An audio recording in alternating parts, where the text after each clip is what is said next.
ఇంత పాపాలు ఇంత నీచాలు చేసి చివరికి వెంకటేశ్వర స్వామి వారి దయ వల్ల చెప్తారు దేవుడు ఉన్నాడు అని చెప్తారు. ఇందుకే జగన్ గారు కూడా చెప్తాడు ఎప్పుడు దేవుడు ఉన్నాడని. దేవుడు ఉన్నాడు కాబట్టే మీ పాపం పండి వాళ్ళ దాంట్లో కొవ్వులేం లేవు అని చెప్పి వచ్చింది.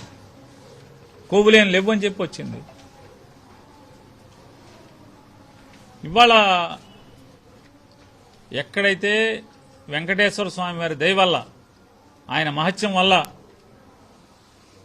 సుప్రీంకోర్టు ఏర్పాటు చేసినటువంటి సిట్టు మీ దాంట్లో ముగ్గురు సభ్యులు ఉన్నారు. మీరు అందరూ కలిసి దీంట్లో జంతువులు గాని పందులు గాని లేకపోతే చేప గాని అవశేషాలు లేవు అని చెప్పని రాతపూర్వకంగా కోర్టుకు సబ్మిట్ చేసిన తర్వాత దేవుడు ఏం చేశాడు? మీకు బాగా కాల్చి బోతలు పెట్టాడు.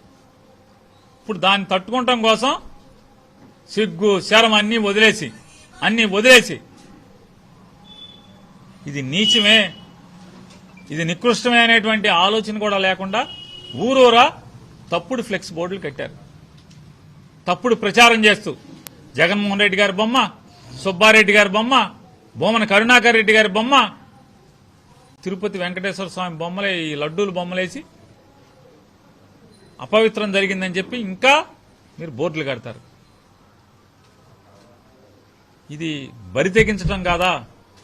ఈ రాష్ట్రాన్ని నడిపేవాడు, రాష్ట్రాన్ని శాంతి భద్రతలతో ధర్మంగా నడపాల్సినటువంటి పాలకులు ఈ రకంగా ప్రజల మధ్య విద్వేషాలను రెచ్చగొట్టి, ఆందోళనలు రెచ్చగొట్టి, లాండ్ ఆర్డర్ దెబ్బతినే పరిస్థితిలోకి బ్యానర్లు కట్టించడం ఊరు ఆర్గనైజ్డ్గా.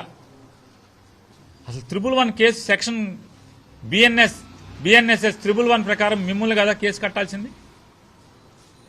మిమ్మల్ని కాదా? మరి గొడవలు ఎందుకు స్టార్ట్ అయినాయి?